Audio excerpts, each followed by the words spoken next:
திருப்தியாக உங்களை ஆசீர்வதிப்பேன். சிலர் சொல்லுவாங்கள்ல, எப்படி சாப்பிட்டீங்க? நல்ல திருப்தியாக சாப்பிட்டேன், நல்லா இருந்துச்சு, ஒரு திருப்தியாக சாப்பிட்டேம்பாங்க. சிலர் சொல்லுவாங்க, எப்படி இருந்துச்சுன்னு கேட்டேன், ஏதோ சாப்பிட்டேன், ஓகே அப்படின்னு சொல்லுவாங்க. அவங்களுக்கு ருசியாக இருந்தது, நல்லா சாப்பிட்டாங்கன்னா திருப்தியாக சாப்பிட்டேம்பாங்க. அப்போ அவ்வளோதான் அப்படின்னு சொல்லிடுவாங்க. இல்லை இதுக்கு மேலே ஏதாவது கொஞ்சம் தரட்டுமான, இல்லை இல்லை வேண்டாம், திருப்தியாக சாப்பிட்டேன்னு சொல்லுவாங்க. அந்த மாதிரி ஆண்டவர் உங்களை ஆசீர்வதிப்பாராம். பாருங்கள், ஆயிரக்கணக்கான மக்கள் இயேசுடைய வசனத்தை கேட்க கூடி வந்தாங்களா? இந்த மக்களை வெறுமே அனுப்பக்கூடாதுன்னு ஆண்டவர்களுக்கு ஆகாரம் கொடுக்க தீர்மானித்தார். 5 அப்பம் 2 மீன் தான் இருக்குன்னு இயேசுகிட்ட கொடுத்தாங்க. அதை ஆசீர்வதித்து பெருக பண்ணினார்.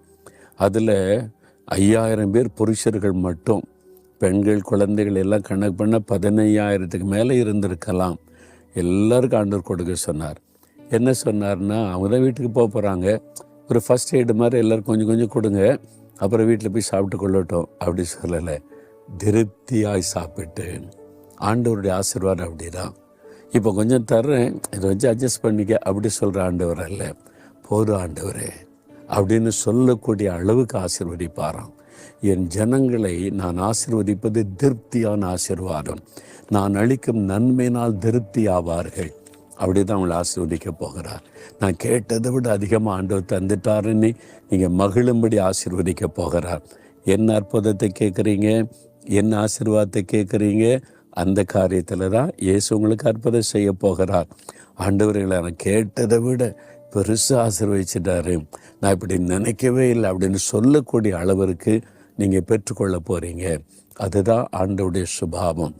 என் ஜனம், இவங்க ஏன் பிள்ளைங்க, நான் இந்த உலகத்தையே சிருஷ்டித்து அண்ட சராசரங்களை காத்து நடத்துகிற தேவன், என் பிள்ளைகளை நான் திருப்தி ஆசீர்வதிக்கணும் அப்படின்னு சொல்லுகிறவர் தான் இயேசு. அந்த ஆசீர்வாதத்தை கொடுக்க தான் சிலுவையில் தன்னையே பலியாய் கொடுத்தவர்.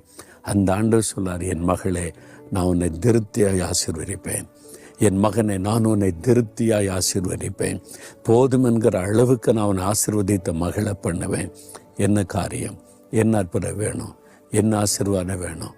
விசுவாசத்தோட ஆண்டவரே, இந்த காரியத்தில் நீர் எனக்கு வாக்கு கொடுத்தபடி திருப்தி ஆசீர்வதிப்பேன்னு சொன்னீங்கல்ல, நான் உம்முடைய மகன், உம்முடைய மகள், எனக்கு ஆசீர்வாதத்தை தாரும். நீங்கள் ஜெபிங்க கட்டாயம்.